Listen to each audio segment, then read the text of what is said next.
I'm not exactly able to pinpoint the feeling, but then for some reason I just feel quite shit in the process of filming this video, everything. I'm not super sure. I do have some things in my mind, but then just that feeling in my stomach. Getting onto the video, imagine that it's December 31st of this year. You're looking back at the year, you're looking back at all the progress you've made, you're looking with pride. When you see the mirror, it's like your physique has drastically improved because of all the work that you have put in. Your six packs are a lot more defined, they're a lot more visible. You are topping your class. Your social skills is at the best it has ever been. And you have managed to get started and achieve some small goals in that project that has always been at the back of your mind. This doesn't just have to be an imagination of yours.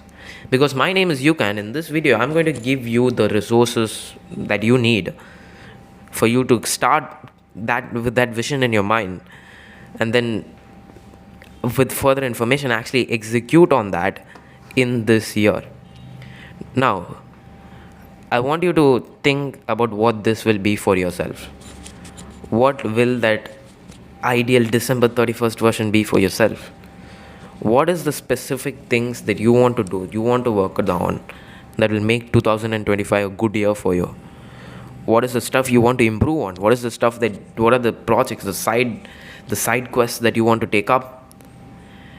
For some examples, it could be that I want to, by the end of this year, I want to be better academically than I ever was before.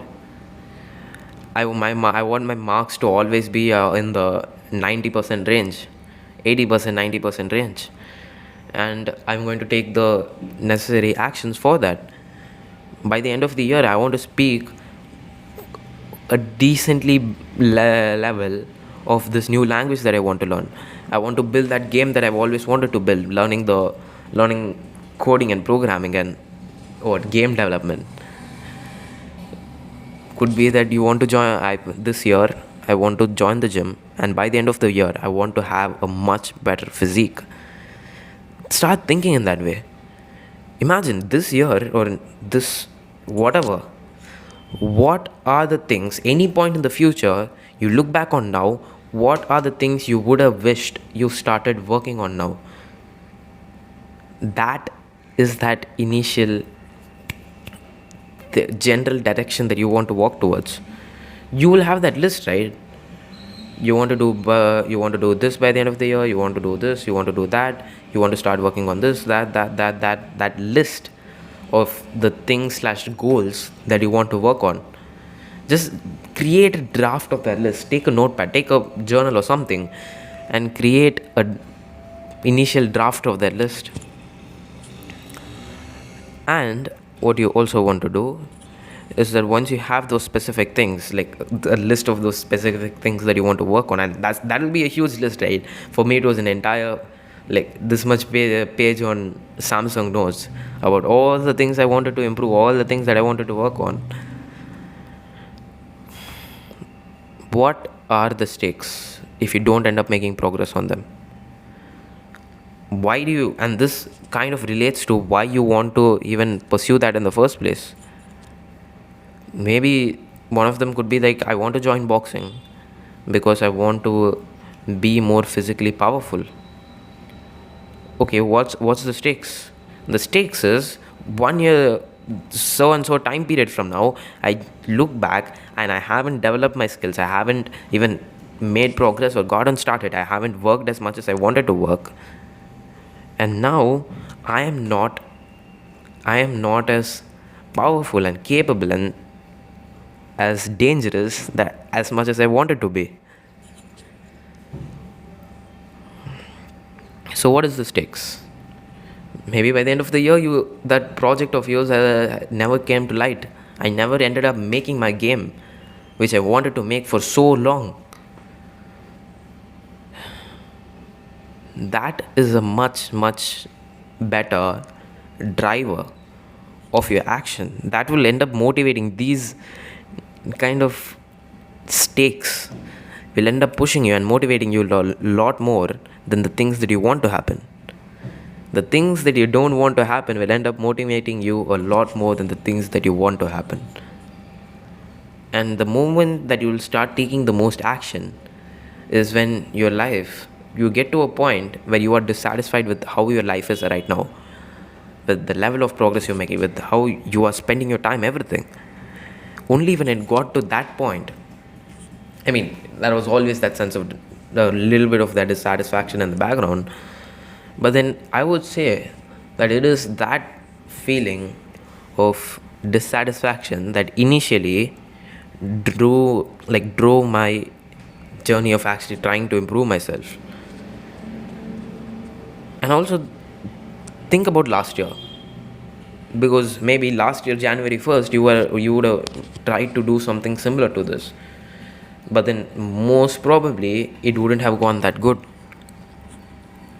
What hell, and maybe you wouldn't have even tried something. So I just want you to think about last year, all these things that you want to do. What held you back from actually going through with it last year? You know, for most, like, fast forward, rewinding 2 years, 3 years in the past, my routine will just be like, I wake up, I just get ready for school, I leave for school, I come back, and free time. What do I do in that free time? I either, depending on which stage of my life you're looking at, I either go onto TV, watch some cartoons, or I go onto YouTube, watch some Minecraft videos, or Disney Plus, Hotstar, Netflix, anime, and more in a different stage, Discord. You would have your own sources of stimulation, but then that's the price that you are paying for that stimulation, is that list you ending up achieving that list, that and that general direction that you want to work on, you want to go towards. This is what will hold you back. And it surprises most people when they see me. It doesn't make sense to most people when they see me exerting the level of discipline on those stimulating activities, not even having them in moderation, but after completely cutting them out of my life. For the most part, I would say that there isn't anything that I'm missing out on. Because when you actually start executing, just getting off topic here, when you actually start executing on those things that you want to work on cutting off your distractions, on everything, you realize that they don't make you happy. They do not contribute to your happiness. And when you logically can see that with your own life, then you can actually start doing it with conviction.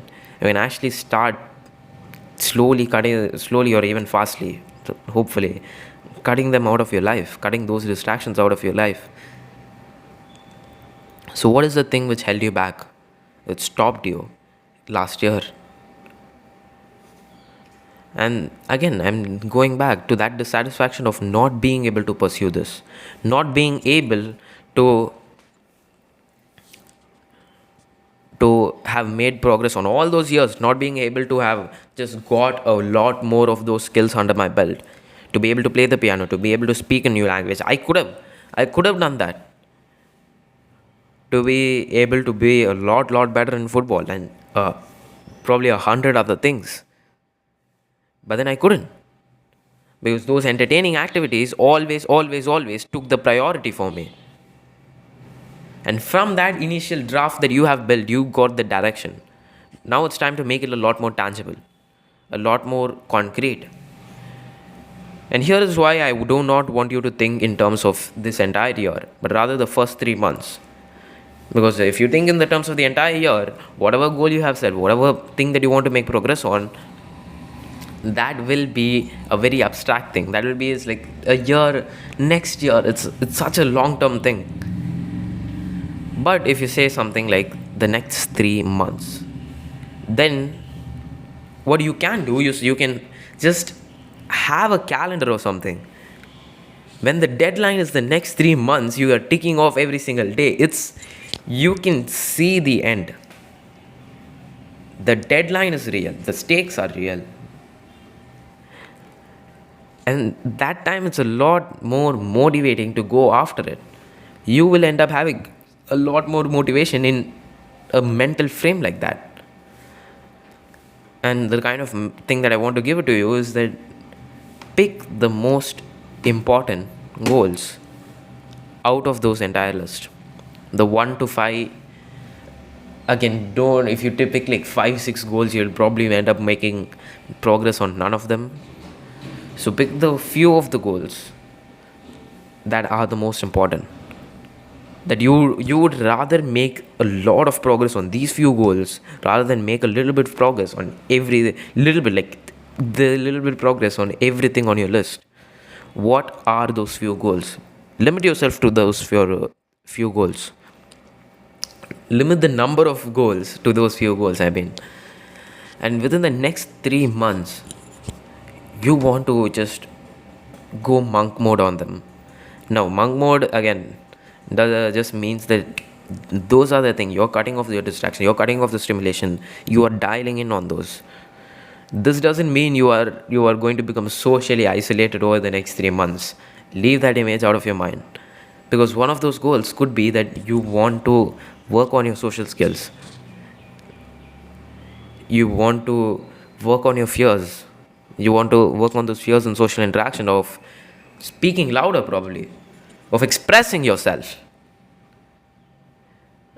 to be loud or to be soft, to have that, to re-own a lot of those parts of yourself. Here, the difference between someone who gets it, someone who ends up taking on the goal, someone who ends up achieving the goal, their goals, whatever the probably 3-4 goals that they set for those 3 months, and someone that doesn't, is the decisions and the actions that they take on a regular basis. Because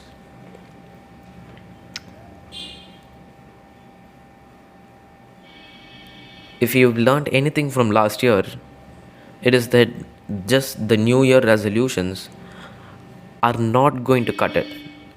It's not good enough for you to guarantee that by the end of the year you'll have achieved so and so thing. What is going to do that is you creating a thing, you creating a daily system, we can say, that'll get you there, from the actions that you are doing to the decisions that you are making every single day. And that's why I'll mostly make a complete video about in the future about the whole execution part of this. And if that has been uploaded, I'll keep it in the end screen and you can just click at that and we'll meet there. My name is Yukash Ravan, and thank you.